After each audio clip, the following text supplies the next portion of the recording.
Millions of runners and athletes rely on smartwatches and fitness apps to guide their training, often trusting these tools to flag injury risk, recommend rest days, or evaluate performance. But there's growing concern that these algorithms, especially those built around the acute backslash, chronic workload ratio, ACWR, may be giving users a false sense of security or, worse, leading them toward injury rather than away from it.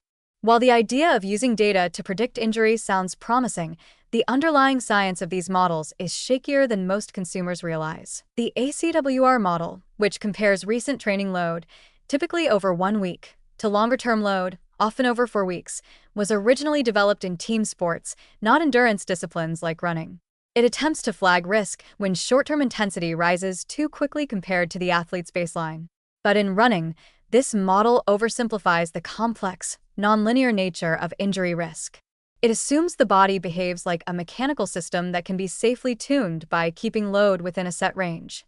This may work in theory, but it rarely plays out cleanly in real-world settings. The most dangerous flaw in these injury prediction systems is that they often ignore critical variables like form breakdown, biomechanics, terrain, footwear changes, mental fatigue, sleep quality, or hormonal state. They also can't see the full context of a runner's body, how sore the hamstrings were on that day, whether that 8-mile run followed a long flight, or if an old ankle injury subtly altered gait.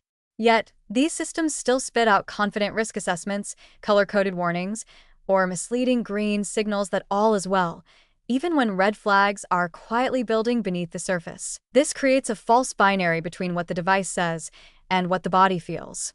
A watch may report that you're in a low-risk zone while you're nursing subtle tendon pain that only flares after the run. Or it might suggest you're overreaching just because you added a hilly trail run, despite feeling strong and well recovered.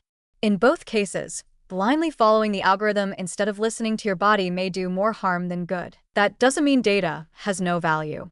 Wearable tech has revolutionized how athletes track trends in pace, sleep, recovery, and heart rate variability.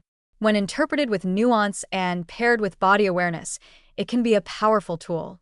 But the key lies in seeing these algorithms as rough indicators, not verdicts. They can supplement, but never replace, personal judgment, coaching insight, and physical feedback. This knowledge should empower athletes to reclaim autonomy over their training. Instead of chasing arbitrary readiness scores or rigid injury metrics, runners can focus on internal cues, pain patterns, energy levels, and recovery quality. Fitness devices should be used to support decisions, not dictate them.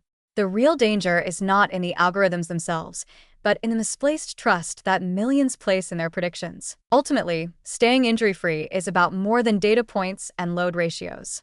It's about recognizing that the body is not a simple machine, and no algorithm, no matter how advanced, can capture all the variables that keep it running strong.